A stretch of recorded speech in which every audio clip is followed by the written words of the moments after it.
Ela é carioca, formada em História e Arquitetura. Foi professora, deputada federal por 2 legislaturas, metalúrgica e uma das primeiras mulheres a se formar pelo SENAI, o Serviço Nacional de Aprendizagem Industrial. Atualmente é vereadora pelo município de Guarulhos, aqui em São Paulo. O Memórias do Poder Legislativo, um programa produzido e idealizado pela Associação dos Parlamentares do Estado de São Paulo, recebe Janete Rocha Pietá. Olá, Janete, posso chamar assim? É um prazer. Ou eu coloco vereadora, não, deputada, Janete, professora, Janete. arquiteta, tudo antes? Não, Janete. Seja muito bem-vinda aqui Obrigada. no nosso programa. Obrigada. Aqui o Memórias do Poder Legislativo é um programa que vai juntando as memórias, como a gente estava conversando aqui nos bastidores, para contar a história do parlamento, dos parlamentares, dos políticos que fizeram esse Estado ser o que é, ser quem é. Mas eu vou começar lá de trás. Uma carioca em São Paulo? Como é que é essa história? Bom, eu nasci no Estácio, por isso gosto muito de samba. Ali na região central, né? Na no Rio de Janeiro. Central, E das Estácio, escolas... é no Estácio. Mas aos 5 anos eu fui para Nova Iguaçu. Tá. E aí, em Nova Iguaçu, eu estudei e participei da Igreja da Teologia da Libertação. E nesse movimento eu participava de, claro, aqueles centros estudantis, né? Que eu fiz escola normal. E eu participei da luta contra a ditadura. Então... Tudo no Rio de Janeiro? Tudo no Rio de Janeiro. Uma parte aqui também, né? Tá. Bom, porque foram muitos anos de luta. E participei da Marcha dos 100 mil, da morte do Edson no calabouço.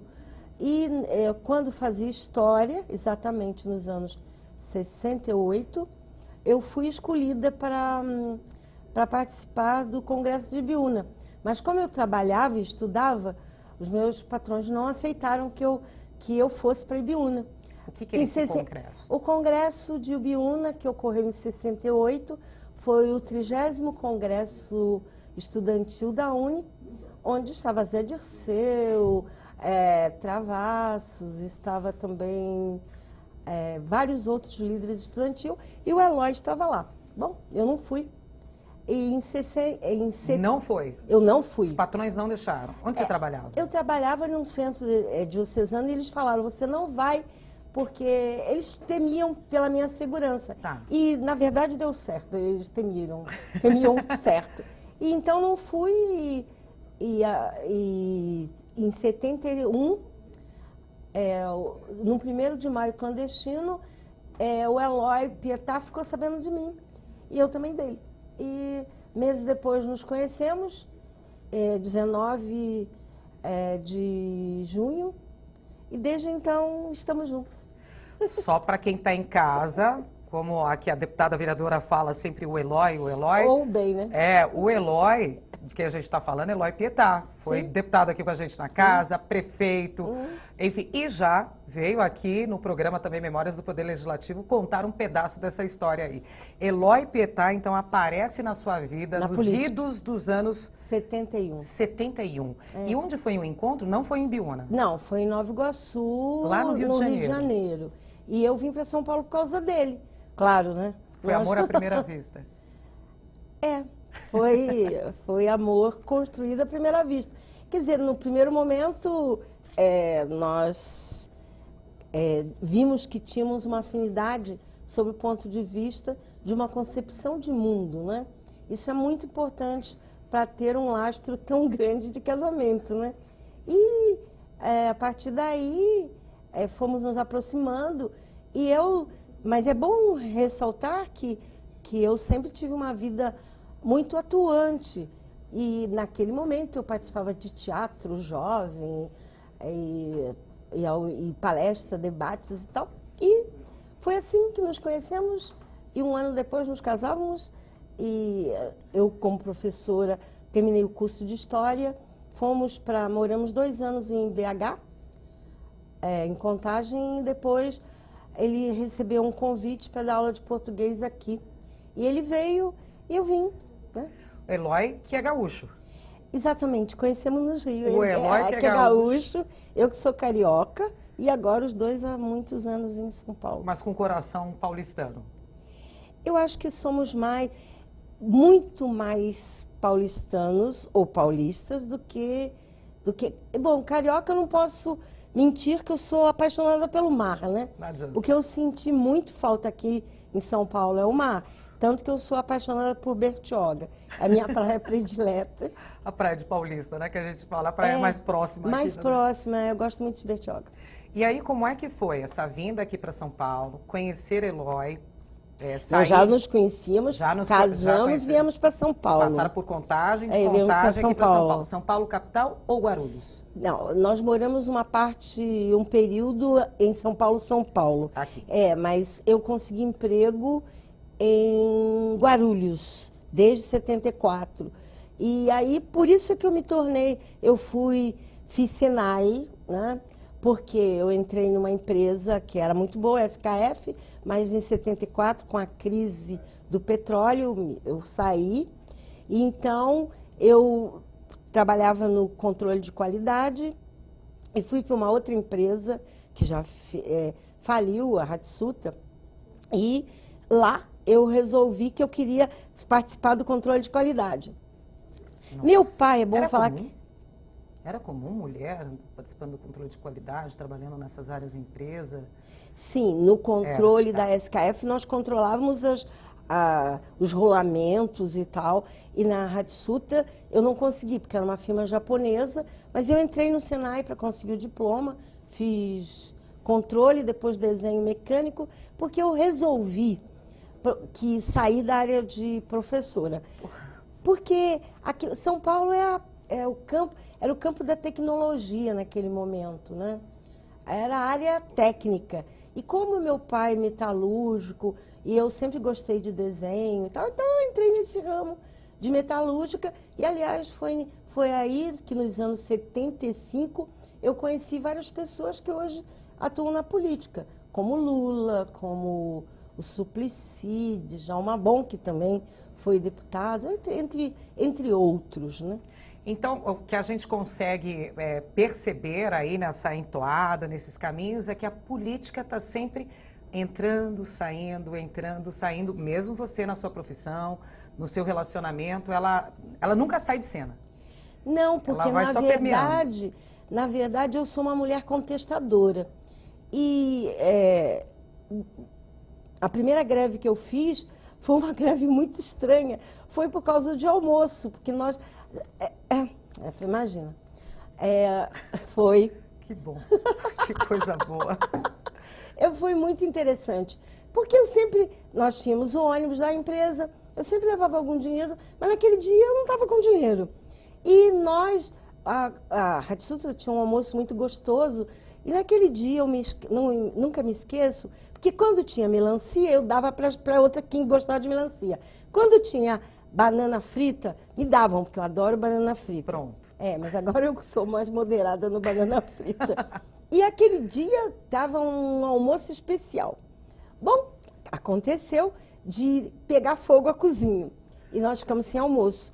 E o pessoal da ferramentaria passou e falou, suas pionas, não tem comida nem para o almoço. Nem para almoçar, e na verdade era isso. Mas aquilo criou uma revolta entre nós mulheres, que nós acabamos parando a empresa, dizendo nós voltamos a trabalhar só quando tiver o almoço. Né? Não interessa se pegou fogo ou não, a gente tem que comer para continuar trabalhando.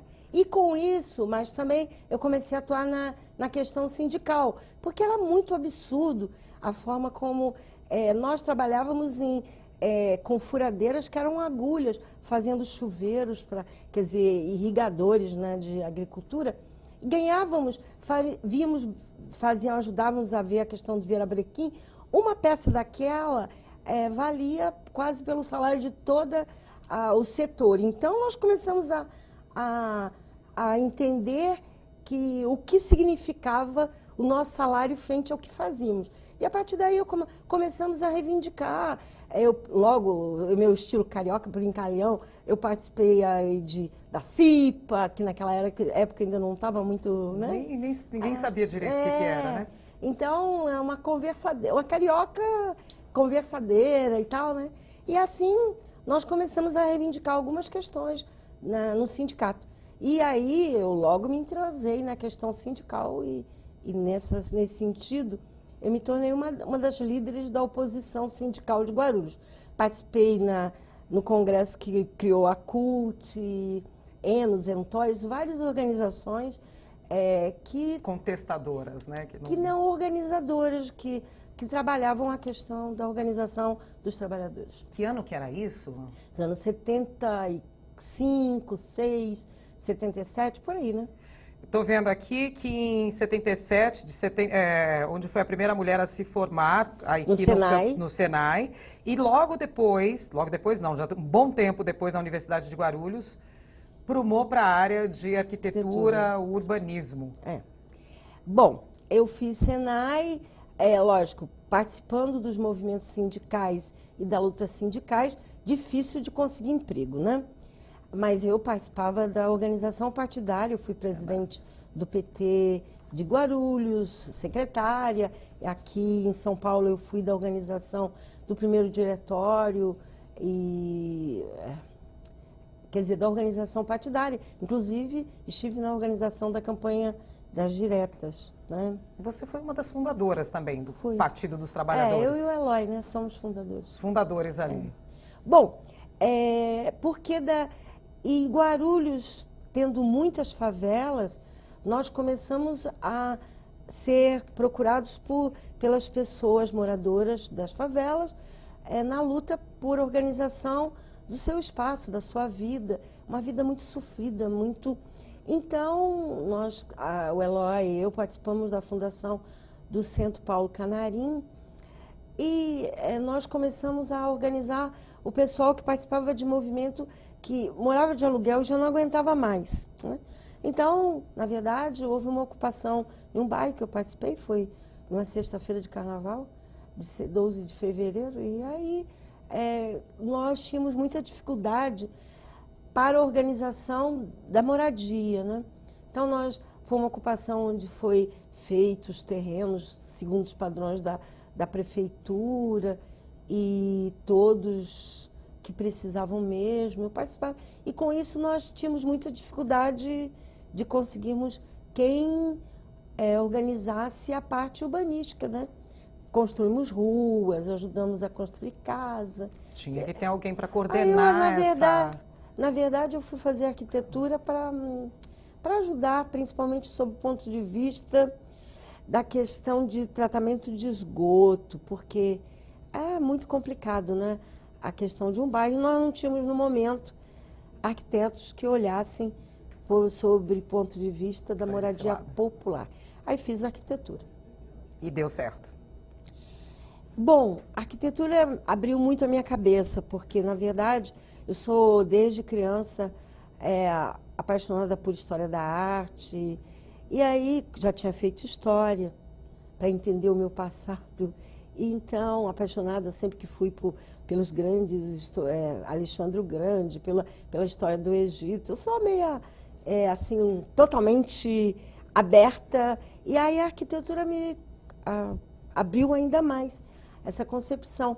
E estudei vários arquitetos, né? E com isso foi muito importante, porque em 2000 o Eloy se tornou prefeito. Na verdade, eu deveria ir para a área de habitação, porque eu tinha feito. Mas como eu era mulher, e infelizmente o nosso mundo é machista, e sempre olho a mulher sob o ponto de vista do homem, né? Sempre tudo que eu fazia, a cota era para o Eloy. Mas quando ele se tornou prefeito, não dava mais para esconder. E aí eu estava acompanhando muito a questão de estudos feitos pelo Instituto Lula, que na época não chamava Instituto Lula, sobre a questão da moradia, a questão da fome. E aí foi a partir daí que eu me tornei a coordenadora da ação social, né, no Fundo Social. Tava só o comecinho de tudo ali, né? Um pouquinho. Comecinho de tudo ali. Implantei na cidade política para as mulheres, como Casa Clara Maria, da violência contra a mulher.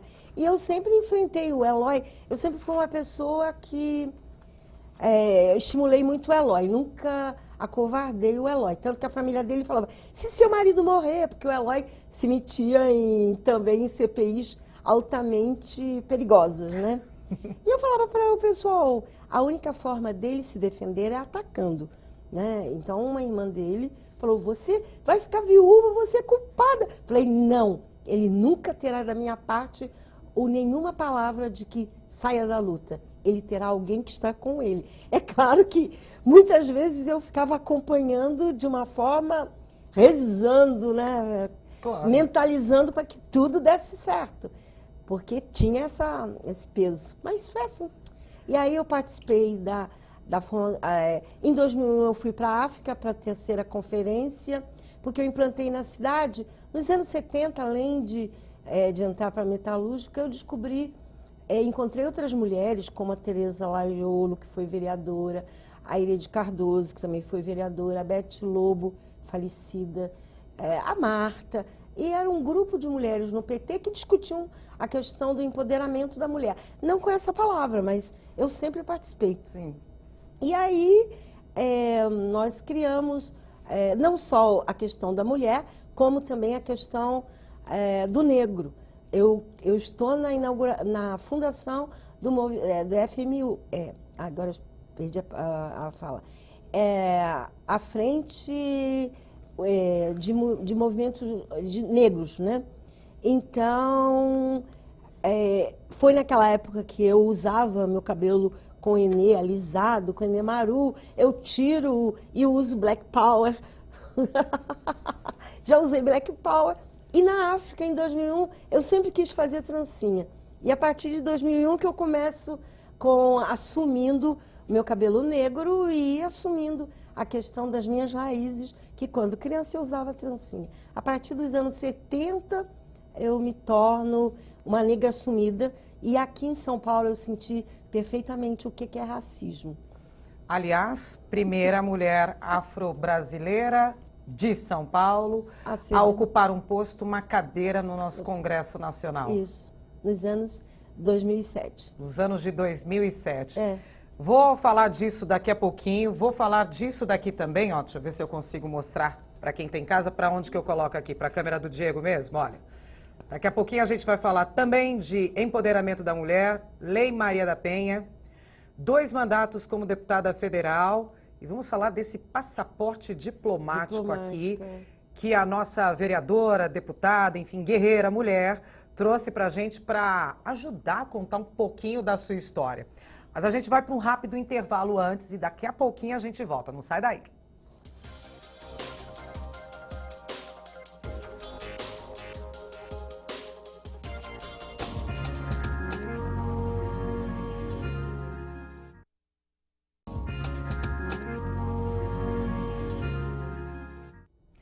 Estamos de volta com Memórias do Poder Legislativo, um programa produzido e idealizado pela Associação dos Parlamentares do Estado de São Paulo e que hoje recebe a vereadora Janete Pietá. Falei vereadora Janete Pietá, mas eu quero ir para Brasília. Pois não.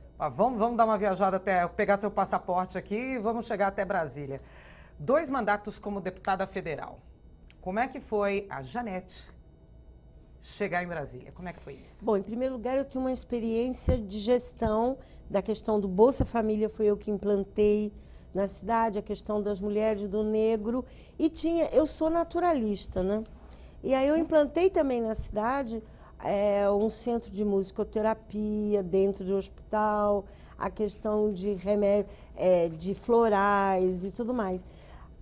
Em 2005, o Eloy, eu era voluntária e o Eloy, vendo que eu tinha conseguido criar na cidade um médico com tratamentos naturais e muitas mulheres dizendo que era importante, que tinham se recuperado, ele me convidou para ser, em 2005, secretária adjunta de saúde. E lá eu implantei o Saúde Participativa, que era um fórum onde as pessoas falavam. E eu entendi por que as pessoas diziam que os médicos não conversavam. Bom, com isso, né? Aí com isso, eu era uma pessoa muito conhecida na cidade. Em 2006, Guarulhos precisava de uma candidata, ou um candidato, e eu fui a escolhida por ser uma das pessoas mais conhecidas na época, além do prefeito. Fui eleita, muito bem eleita, e em Brasília vindo da experiência de gestora, né, que eu tinha contato com o Bolsa Família, tinha contato com o restaurante popular que eu implantei na cidade. Quer dizer, a minha relação também no trabalho era com Brasília. Bom, aconteceu uma tragédia. Eu torci gravemente meu pé e fiquei 6 meses indo para Brasília de cadeira de roda. Nossa. É importante dizer isso, que nesses 6 meses eu aprendi o regimento interno, porque eu tinha que ficar sentada ali. Então, eu aprendi o que muitos deputados não sabiam, porque eu fiquei ali, aprendi na marra, né? Quer dizer, um mal que acabou sendo bem. Uhum. E vi o problema das pessoas portadoras de deficiência, né? Porque ficar esperando transporte, cadeira de roda para sair do avião. A vida em Brasília, o primeiro ano foi muito duro. Desafiador no mínimo, desafiador, né? Mas eu não peguei licença. Eu fiquei. E com isso eu aprendi o regimento interno e as normas da casa. E fiquei conhecida por todo mundo, porque todo mundo chega, como é que tá? E fui. Né? E também porque eu fiquei lá, né? E agora é muito importante dizer que Brasília, sob o ponto de vista da cidade, é linda. A arquitetura de Niemeyer, o clima, sou apaixonada por Brasília, pela parte da arquitetura, que eu sou arquiteta, também da natureza, o Cerrado é muito espetacular. E Brasília é uma faculdade, né? Porque você conhece pessoas de todo o país. Então, você conhece da Amazônia ao Rio Grande do Sul, as diferenças e os problemas, e você convive, que você tem a experiência de outros deputados. Sempre em minoria, né? E a mulher sempre, na minha época, nós chegamos ao máximo a 45 deputadas, mas muito aguerridas, né? E com isso, eu tive um foco como deputada na questão da mulher, na questão do negro, na questão municipalista, porque eu, vinda de uma experiência de orçamento participativo, eu comecei a fazer orçamento participativo nas cidades para repasse das emendas, né? E atuante na questão orçamentária. Quero dizer que eu também, como a primeira mulher a enfrentar a bancada de São Paulo, e lutei, inclusive trouxe verbas para Jacupêssego, que acabou meio que utilizada em parte em Guarulhos. A Jacupêssego a Jacupêssego tem a Zona Leste. Isso. E a Jacupêssego na parte de Guarulhos, né? Isso. Então, eu sempre muito atuante. Eu acho que uma característica que eu sou é participativa, militante e buscando essencialmente a construção de uma política coletiva, né? Então, isso aí... Vou pegar o seu gancho só para falar algumas coisinhas aqui que ela fez em Brasília. Todos os créditos à agricultura familiar, o crédito consignado, o reajuste do salário mínimo acima da inflação, todas as medidas, né, que geram novos empregos, a formalização dos micro e pequenos empreendedores, desoneração tributária. Olha que a lista é longa aqui, ó. Licença maternidade de 180 dias. Isso é a bancada feminina. Eu quero ressaltar aí uma Quantas coisas que tinham o seu dedo? Tinha o dedo no sentido de que a bancada feminina, apesar de pequena, é muito atuante. Então, nós queríamos uma forma de conseguir aposentadoria para a dona de casa. Como conseguimos? Através do microempreendedorismo e atuando principalmente através do Bolsa Família. E aí a mulher dona de casa, ela hoje pode contribuir, e se ela tem um salário baixo, ela pode contribuir com uma renda de um salário especial. Quer dizer, porque, na verdade, a dona de casa, ela trabalha igual ou mais do que qualquer mulher. Não tem férias, não tem 13º, não tem folga. Não tem hora. Não tem hora e não é valorizada. Então, agora, é importante dizer que tudo foi muito construído. E uma questão que eu me sinto assim muito feliz é saber que as futuras gerações de mulheres não terão o câncer do colo de útero. Era onde eu ia entrar no HPV aqui. HPV. Que daí vai a sua área também na saúde. Porque nós, da bancada feminina, recebemos um grupo de mulheres que colocaram que a vacina, já existia vacina, mas era muito cara. Naquela época, mais de R$1.000 por unidade, precisava de 3. Então, nós da bancada começamos a discutir, pressionar naquele momento Padilha, ministro Padilha, né, médico, para a questão e com isso nós conseguimos, porque futuramente as mulheres, essa doença que sabe que muitas mulheres morrem de câncer de colo de útero por não fazer a prevenção, né? Então acho que isso aí é uma marca também é a ousadia, né? Muita, mas é muita ousadia, não é pouca. A ousadia de irmos para o colégio de líderes, exigirmos a participação, e quando eu fui 3 anos coordenadora da bancada feminina, e o meu jeitinho assim, eu vou chegando, né? E nós exigimos que direitos de igualdade, a luta por participarmos da mesa, uma PEC feita até pela Luiz Erondina, que participava também. Então, as mulheres muito abertas à questão dos direitos. Por exemplo, eu estive na luta enquanto petista pelos 30%, que foi um projeto da Marta. Porém, o que nós fizemos? Não era obrigatório. Então, nós tornamos obrigatório. E nessa época era a Alice Portugal, que é da Bahia, uma deputada da Bahia, que eu e ela que lutamos, inclusive enfrentando o ACM Neto, no sentido de aprovar, quer dizer, e com auxílio hoje do governador Dino, né? Quer dizer, Brasília, as leis se constroem nas lutas dos movimentos e na luta dos parlamentares para engrossar as propostas que vão atender a maior parte da população, né? Por exemplo, muitas coisas não foram aprovadas. Eu queria dizer que uma coisa que eu sinto, que um dia pode ser retomada, é que na experiência com as cidades, por exemplo, Nazaré Paulista, foi uma cidade invadida por águas, represa, né? Sim. Para o bem da cidade, para o bem da metrópole. E não tem um contraponto. Nós fizemos uma PEC que não foi aprovada, foi apensada a reforma tributária, e até hoje não foi aprovada, exigindo que se estabelecesse um percentual para as cidades que são fontes de vida para as outras cidades, né?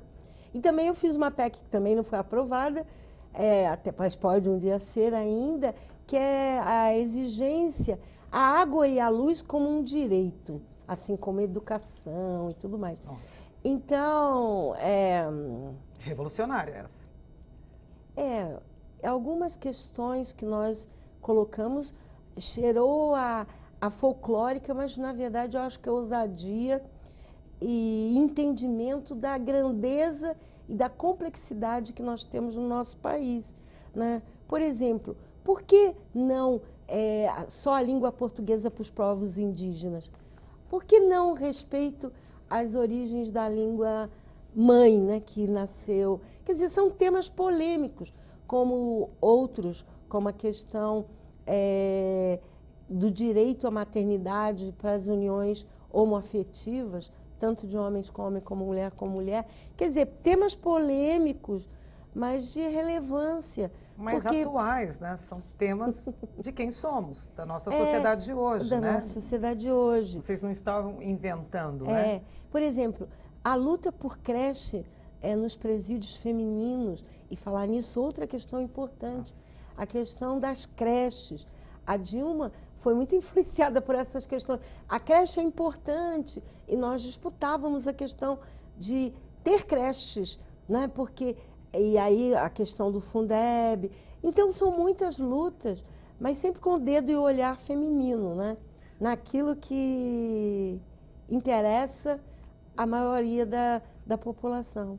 Aí você fala em levar a língua portuguesa para vários lugares, representar a língua portuguesa. Aliás, eu lutei na ONU para que... Por que não o Brasil não ter na ONU a língua portuguesa também, né? A língua portuguesa porque também. Tem espanhol, não tem a língua portuguesa. Mas isso aí foi um trâmite que não deu, mas Na Comissão de Relações Internacionais, Exteriores, eu lutei muito por essa questão. E participei da CPLP, que é CPLP. a Comunidade de Países da Língua Portuguesa, e estive na fundação, na cimeira dos governos, é uma cimeira que participam os presidentes e também os ministros, né? Os ministros que no Brasil encabeçam o Itamaraty, né? Os ministros de Estado. E nós criamos também a União, a cimeiras, assim dizendo na língua portuguesa, de Portugal, para os parlamentares, que criamos em São Tomé e Príncipe. Então, eu visitei vários países representando o Brasil. Mas vários mesmos, tá, São gente? Eu estou falando de Egito, estamos falando Sim, de... eu fui a única brasileira que teve a coragem de ir em um convite do governo egípcio para participar de um encontro. Bom, eu não entendi. Bom, eu entendo pouco francês e inglês um pouco também, e fui assim mesmo. E vários que disseram que iam não foram. Eu tenho uma característica de acabar sendo a primeira, a única que vai. Por exemplo, nós enfrentamos a questão, um debate muito profundo na comissão, sobre a questão da ocupação da nossa embaixada de Honduras. E eu fui a única mulher. Nós fomos num voo fomos um voo organizado pela FAB, mas o mais importante é que nós sabíamos que nós íamos enfrentar uma situação de deposição de governo, e ele estava na nossa embaixada de defesa, porque, na verdade, a embaixada representa o país, né? E nós sabíamos que podíamos enfrentar problemas, né? Tanto que eu fui com um sapato preparado para correr, se fosse necessário. Nesse nível? A questão de Honduras foi nesse nível. Foi uma polarização muito grande. Assim como eu também tive no Haiti, logo depois do terremoto, que, aliás, matou a doutora Zilda Arnes, né? Dando solidariedade e vendo. E foi um quadro muito complexo ali, né? As pessoas carregando pilares, não tendo instrumentos para se reconstruir, foi duro, né? Desesperador. Porque, na verdade, as pessoas entendem que o parlamento é apenas fazer leis. O parlamento, você constrói relações. Na medida em que você conhece experiências, você troca experiência. Por exemplo, muito importante a experiência europeia na questão da mulher. Muito importante você saber que na Bolívia é muito mais paridade, porque eu luto por paridade. Eu sou 52% da população, mas eu não quero 2 a mais. Eu quero 50-50. Então, a luta por paridade no mundo, e o Uruguai é uma experiência muito interessante, a Bolívia. Então, é muito desproporcional a situação do empoderamento. Nós temos que lutar por empoderamento da mulher. E, nesse sentido, eu quero agradecer muito o Eloy, porque ele sempre me estimulou e falou: você no parlamento, Janete, você representa a maioria das mulheres, as negras, e também esse tipo meio provocador e ousado, né? Porque eu considero o seguinte: você não arriscando, você tem 100% de perder, né? Você já tem um não, né? Não. Agora, se você arrisca, né? Pode quebrar um pouco isso. Exatamente. E essa foi a postura de irmos de uma forma incisiva. E homens, quando vêm mulheres com um discurso forte e convincente, eles estremecem. Importante essa sua frase, aqui eu estou lendo num box aqui da sua carreira, numa Câmara Federal com apenas 9% de mulheres, menos de 9%, frente a 91% de homens. Fazer ter voz. Fazer ter voz. E fazer ser ouvida. Voz, vez e poder.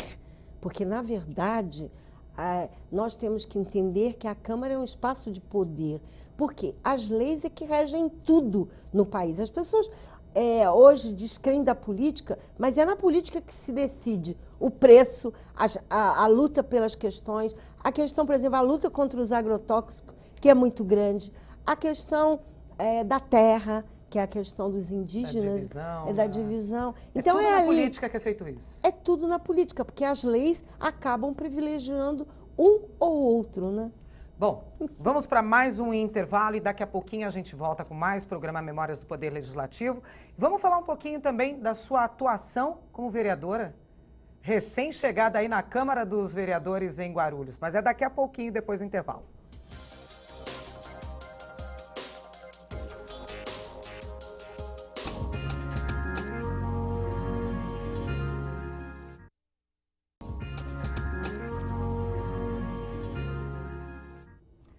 Estamos de volta com Memórias do Poder Legislativo, um programa produzido e idealizado pela Associação dos Parlamentares do Estado de São Paulo. E hoje nós recebemos a vereadora Janete Pietá. Chegamos à vereadora, chegamos ao município. A gente estava lá no Executivo em Brasília e agora estamos no Executivo nível municipal. É a mesma coisa? Bom, em primeiro lugar, eu gostaria de dizer que, como deputada, eu fui uma deputada essencialmente municipalista. Eu atuei em muito mais de 40 cidades, desde uma fartura no limite. Eu fui brincando, trabalhando em cima aí de algumas cidades. Posso falar algumas aqui? Pode. Estou pegando a cola dela mesmo, tá, gente? Que ela fez uma colinha aqui. Bom, Guarulhos, Atibaia... Nazaré Paulista, Salesópolis, Jacareí, Registro, Ubatuba, enfim, por aí vai. Eu trabalhei muito no Alto Tietê, de Salesópolis, Santa Branca, mas a maior cidade, Guarulhos, onde eu repassei mais emendas. Depois eu fui para Jacareí, Santa Branca, que fica ali do lado de Salesópolis, Ubatuba, Caraguatatuba, e também fui para o interior. Eu atuei muito em pequenas cidades, tanto ali na região das águas, né, das montanhas e águas, que é Nazaré, Joanópolis. Aliás, Joanópolis é belíssima. Né? É a Cachoeira dos Pretos. É a Cachoeira dos Pretos, que é uma queda d'água sensacional. Então, normalmente eu repassei verbas para a saúde e repassei verbas para infraestrutura, tanto equipamentos, né, como, por exemplo, patrol, que eles chamam, né? Quer dizer, eu conheci muito a necessidade da agricultura, mas grande parte das minhas emendas foram para a área da saúde, né? Então, eu conheço muito o interior, sei da realidade e a forma como eu fiz foi um orçamento participativo. Eu chegava na cidade, por exemplo, Laranjal Paulista. Eu fui no bairro. O prefeito queria o quê? Rua, asfalto. E a população queria o quê? Terminar uma quadra. Pusemos em votação. Normalmente eram feitos nas escolas, igreja, ganhou a quadra. Agora estão terminando uma ligação de um bairro que também ganhou. Quer dizer, nós fazíamos em Simples assim, do jeito que você coloca parece muito simples. Vamos ouvir o que a população quer, vamos ver o voto. Primeiro, todas as pessoas eram cadastradas. Sim. Tinham que ser da região. Segundo, as pessoas falavam. E depois se escolhia a prioridade, porque não dá para atender tudo. Então, votação. Agora, governo, prefeito não podia votar. Ele podia falar, podiam falar, mas não votava. Quem votava é o povo. E aí ganhavam, normalmente as reivindicações eram impressionantes, né? E eu fico muito feliz, por exemplo, em Fartura, Santa Casa de Fartura, eu estive esse ano lá, nós conseguimos fazer uma reforma no centro cirúrgico, ou melhor, construir o centro cirúrgico e a maternidade, em Amparo Maternidade, Itaguaí. Então, isso eu sei que as pessoas não sabem que fui eu, mas eu sei o quanto isso representa para o nascimento das crianças, o futuro, né? Agora sabem. Agora sabem. É importante a gente ter essa memória. Então, por exemplo, em Bofete eu nunca me esqueço. Todos queriam, um queria para a questão máquina, para agricultura, outro queria não sei o quê, asfalto. Aí um menino, quase o último, falou, bom, aqui eu sou jovem, não tenho um centro de lazer e, em suma, no fim, acabou ganhando a questão de utilização de um espaço que tinha a prefeitura para a festa, para os jovens, que ia ser... Quer dizer, o orçamento, às vezes uma pessoa sensibiliza, né, por uma questão que, sob o ponto de vista dos adultos, aquele jovem, ele chegou assim, meio desajeitado, e, no entanto, ele ganhou, né? Ele convenceu que era prioridade, inclusive o prefeito. E orçamentos são totalmente... precisam ser flexíveis, né? De acordo com a realidade, de acordo com a arrecadação. A arrecadação. Mas a verba era federal. Tá? E a verba sendo federal,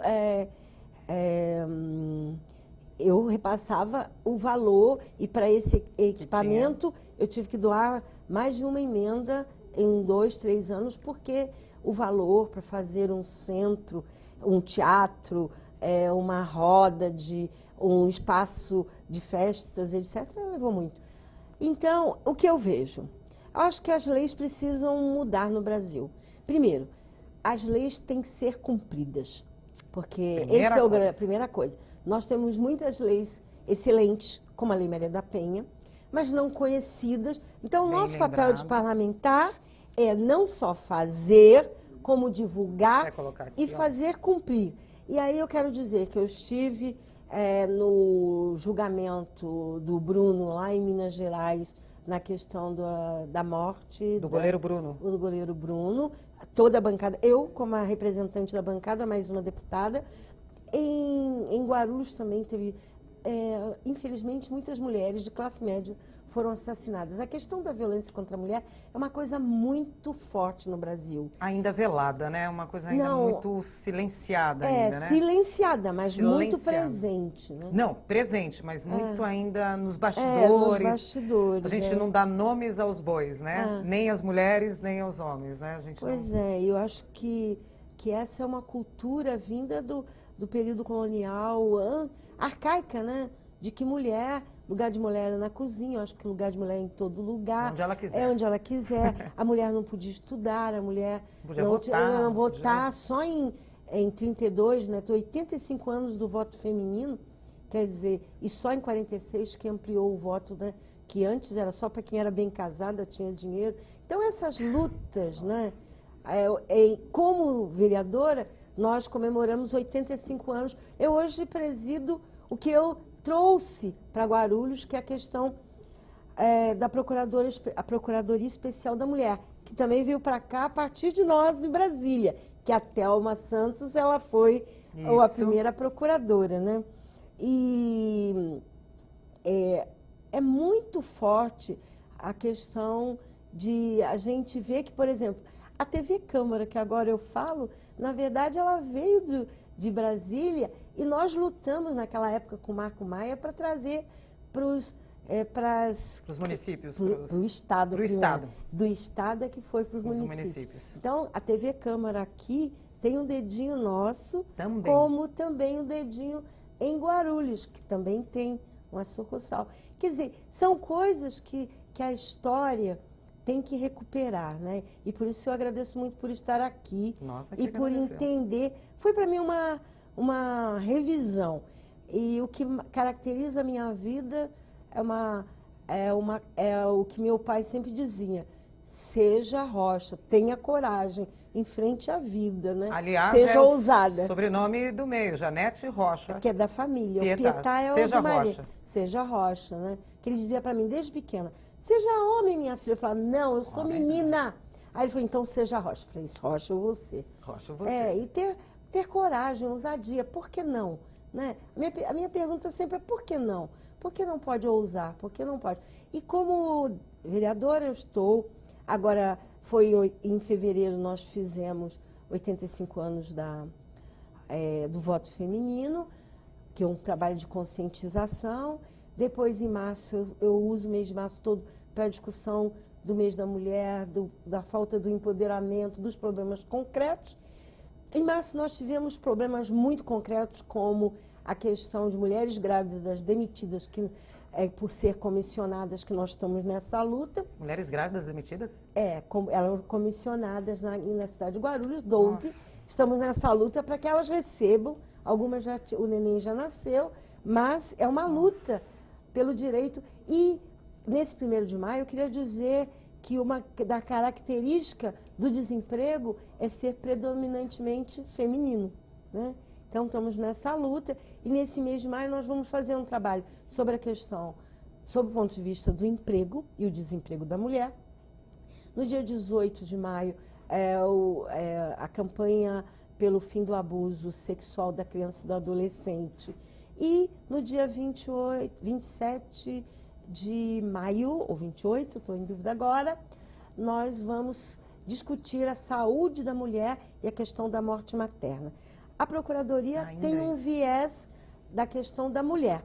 Agora, eu na Câmara luto muito pela questão da saúde. Né? Sem saúde a gente não faz outras coisas, né? E aí eu cobro, né? Eu cobro, porque promessas eleitorais têm que vir se tornar realidade, né?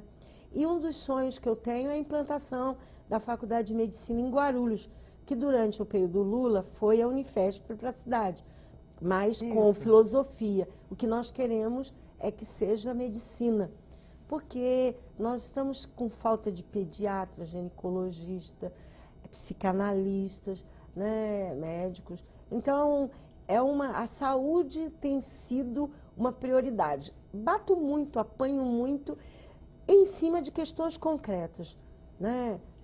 Tudo pode faltar, mas o básico da saúde não, porque é vida ou morte. Então, sou eu. Eu agradeço e digo que é necessário ainda lutar muito. E por isso que eu digo que eu vou viver muito, porque sempre a vitalidade da pessoa está nas bandeiras de luta.